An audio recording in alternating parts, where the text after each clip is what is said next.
Hi, welcome back. We're in chapter 2 of Jeremy Duff's Elements of New Testament Greek.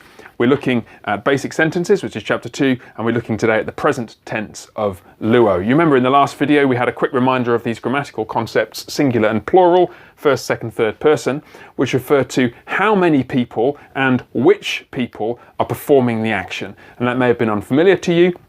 But if it was, then you should be able to just go back, take a look at that video and remind yourself of what these concepts mean. Now today, we're going to transfer that knowledge from the English verb. We use the verb to walk, I walk, you walk, and so on. We're going to transfer that to a Greek verb, the verb luo, which means I untie.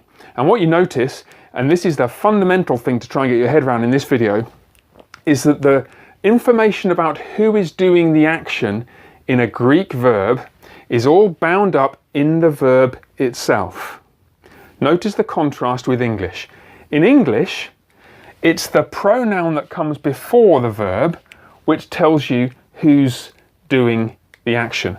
I untie, you untie, the verb stays the same, but it's the pronoun that changes. And that's the case throughout the English verb in red, except for the third person singular, where you have this tiny change, unties. Well, in Greek, you don't bother about the pronouns, at least not when you're saying the verb simply in a kind of unmarked way. Instead, the information about who does the action is tied up with the ending in green, whereas the information about what the action is in blue in the stem. So here it is, the two parts of this verb, the stem in blue, what the action is, the ending in green, who's doing the action. Now we choose luo because it's a nice short, simple and regular verb in Greek, and in order to learn these endings, well, that's the task for this section. You need to learn these endings so that you can wake up in the middle of the night and just remember them straight off like that. They need to be instinctive and second nature, and the way that you'll get that is not by sitting down gazing at a piece of paper, but by getting up from your desk and doing the washing up or going for a walk or whatever, and as you're doing it, chanting luo, lues, lue, luomen lueta luusin, luo, lues, lue, luomen lueta luusin, and do it until you're blue in the face. Take 20 or 30 minutes a day to do that for 3 or 4 days, and you'll get these endings ingrained in them. But that's the basic principle. The stem of the verb tells you what the action is, and the stem remains unchanged in these simple examples. What happens is that the ending changes to tell you who's doing the action. Okay? Now, what that means is, once you've learned the endings luo, lues, lue, luomen lueta luusin for this simple verb, if you just change the verb to, let's say, lambano, which means I take or I receive, well then, here we go.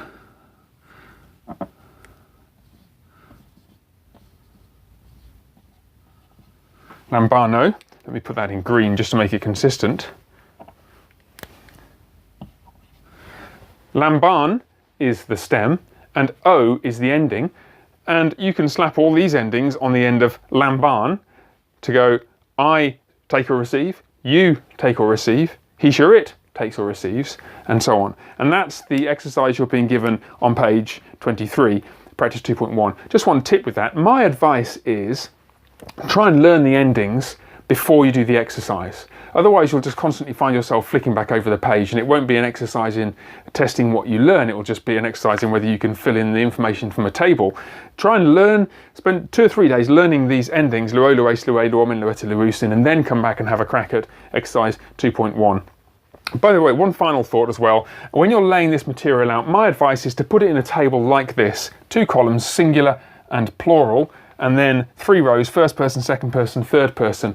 And to start doing that now will give you a pattern which Duff is actually going to pick up later, of having 2 columns, 1 for singular, 1 for plural, and we'll try and maintain that throughout the videos, and it will help, especially those of us who have more kind of pictorial memories. It will help you to remember and ingrain some of these patterns. So that's a task for the week. Remember, 20 minutes a day, 30 minutes a day, just whatever it is you're doing. This week, get up from your desk for a few days, walk around the house chanting luo, lues, lue, luomen lueta luusin until you have driven your friends, family and neighbours completely mad. And then when you've done that, have a crack at exercise 2.1, and then we're going to look after that at the present tense of verbs. Very, very slightly different in page 23. That's section 2.2. All right, well done. Keep working hard. God bless, and we'll see you next time.